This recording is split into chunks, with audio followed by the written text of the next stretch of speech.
Audio Jungle.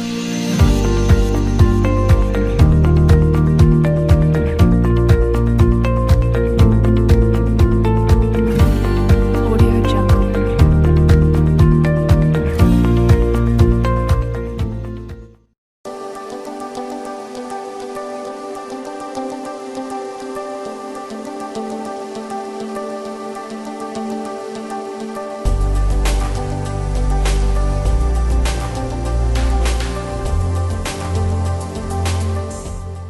Assalamualaikum warahmatullahi wabarakatuh. Pada video kali ini saya akan membahas materi suhu dan kalor, usaha dan energi.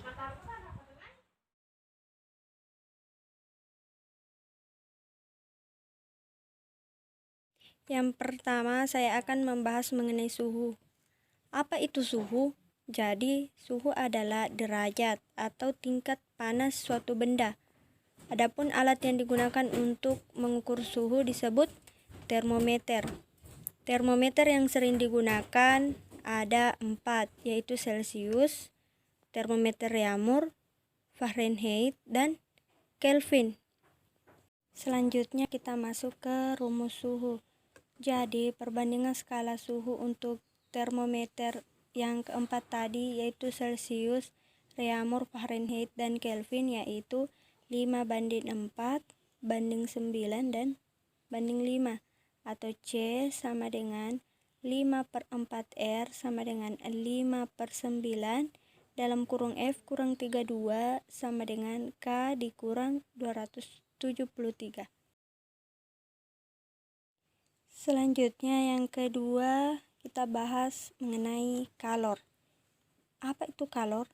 Jadi kalor adalah energi panas zat yang dapat berpindah dari suhu tinggi ke suhu rendah. Yang pertama, kalor jenis. Perbandingan kalor dengan massa dikalikan dengan perubahan suhu itu disebut kalor jenis, atau dapat ditulis dengan seperti ini. Yang kedua, kapasitas kalor. Kapasitas kalor didefinisikan sebagai banyaknya kalor yang diperlukan untuk menaikkan suhu suatu benda sebesar 1 derajat Celcius atau 1 K. C sama dengan C kali M, maka dapat ditulis. Selanjutnya itu perubahan wujud. Adapun skema perubahan wujud suatu zat dapat dilihat seperti berikut.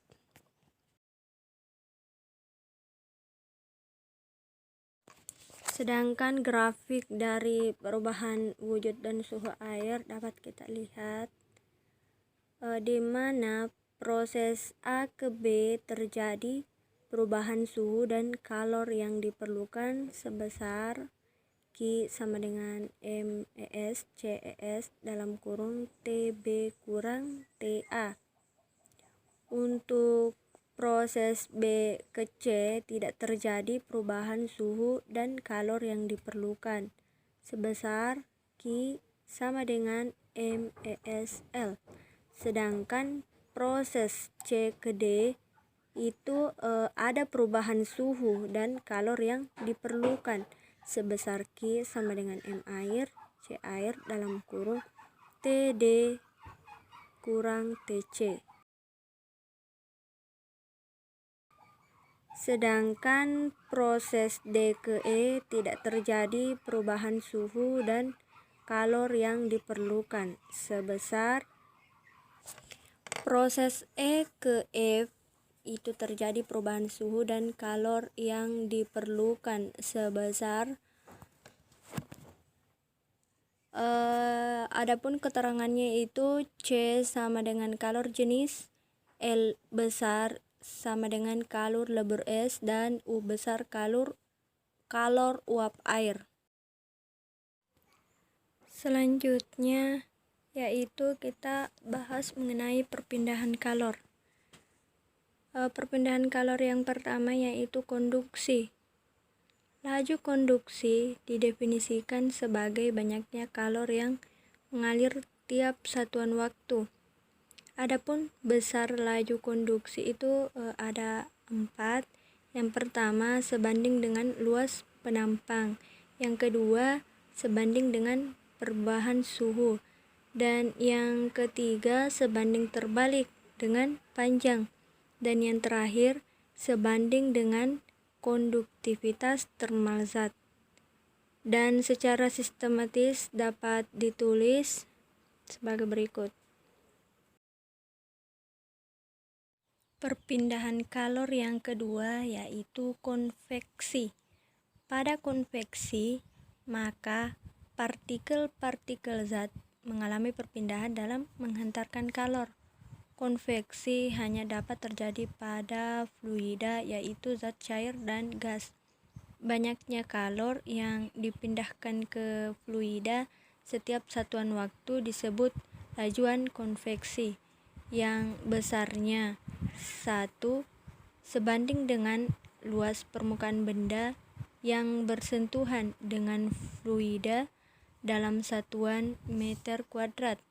Yang kedua sebanding dengan perbedaan suhu dalam satuan K. Yang ketiga sebanding dengan koefisien konveksi dalam satuan W per M kuadrat K. Laju konveksi dirumuskan sebagai berikut.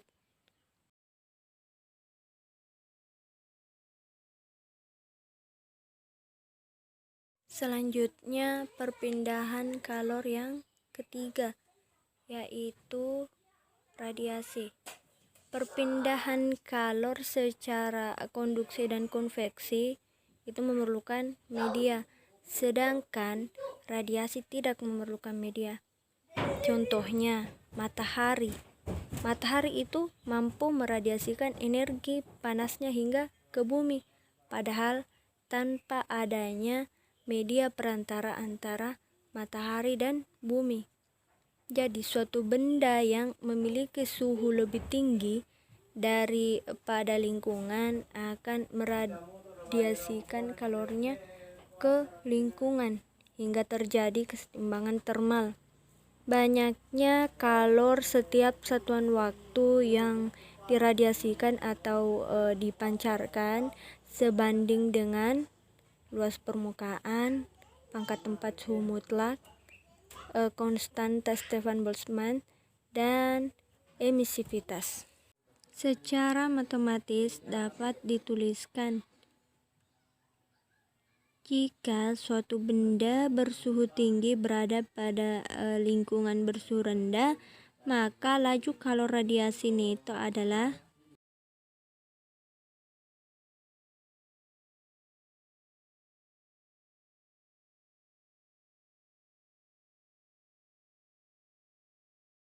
selanjutnya kita pindah ke materi selanjutnya yaitu usaha.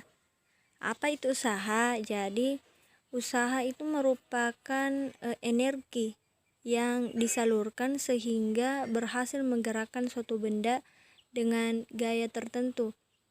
Secara matematis, usaha bisa dinyatakan sebagai hasil perkalian skalar antara gaya dan perpindahan, sehingga dirumuskan sebagai berikut.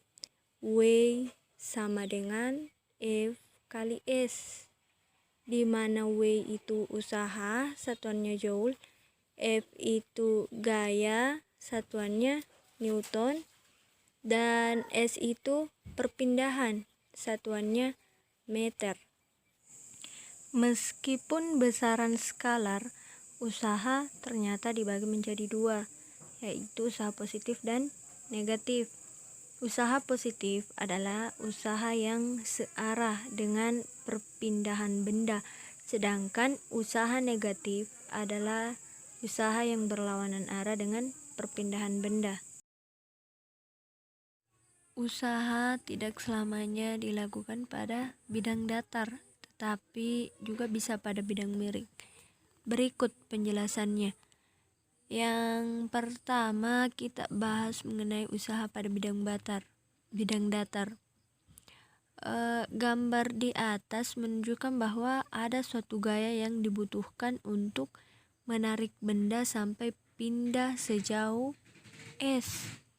Jika gaya tersebut membentuk sudut theta terhadap perpindahan, perumusannya menjadi seperti berikut, yaitu W sama dengan dalam kurung F cos theta S atau Fs cos theta.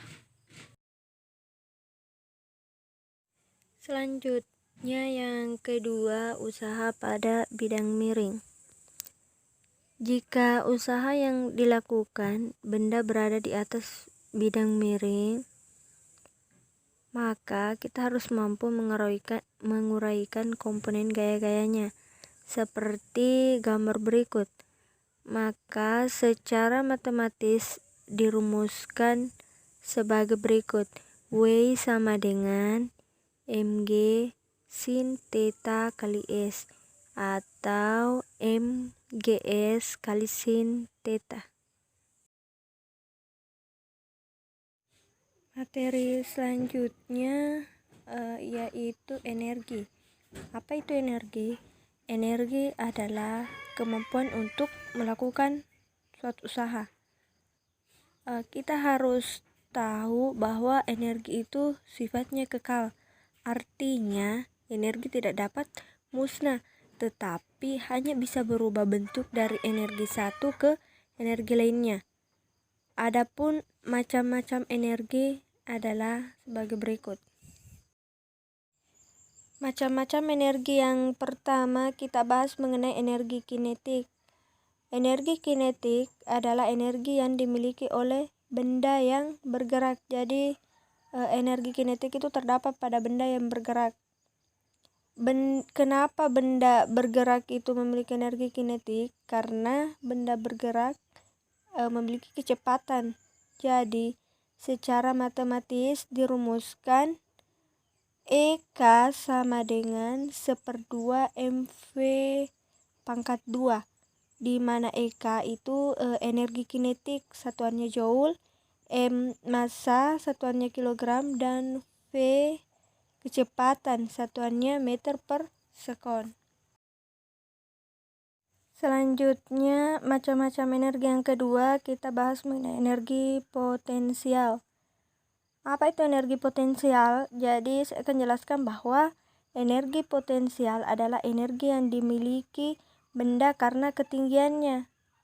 Sedangkan tadi kita bahas mengenai energi kinetik karena kecepatannya, sedangkan kalau potensial itu karena ketinggiannya.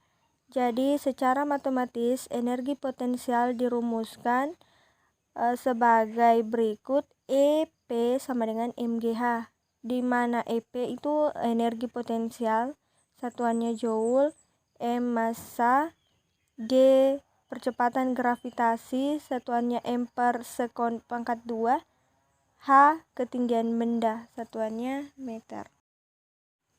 Yang ketiga, energi potensial Pegas. Energi potensial Pegas adalah energi potensial saat Pegas diregangkan atau dimampatkan.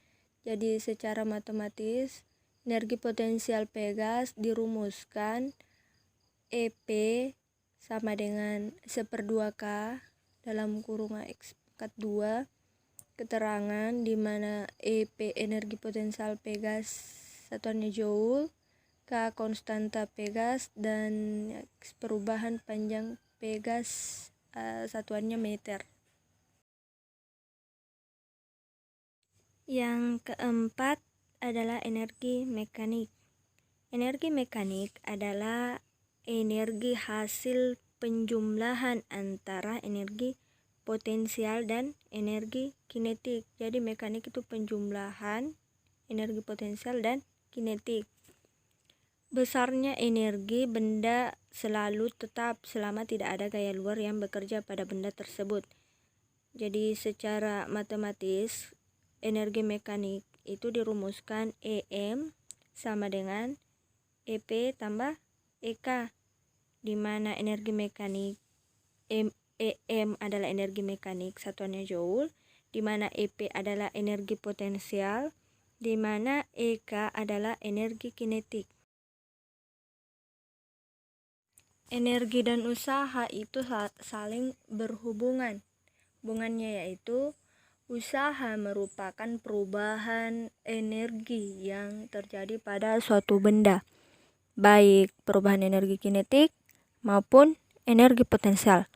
Secara matematis, hubungan antara usaha dan energi dirumuskan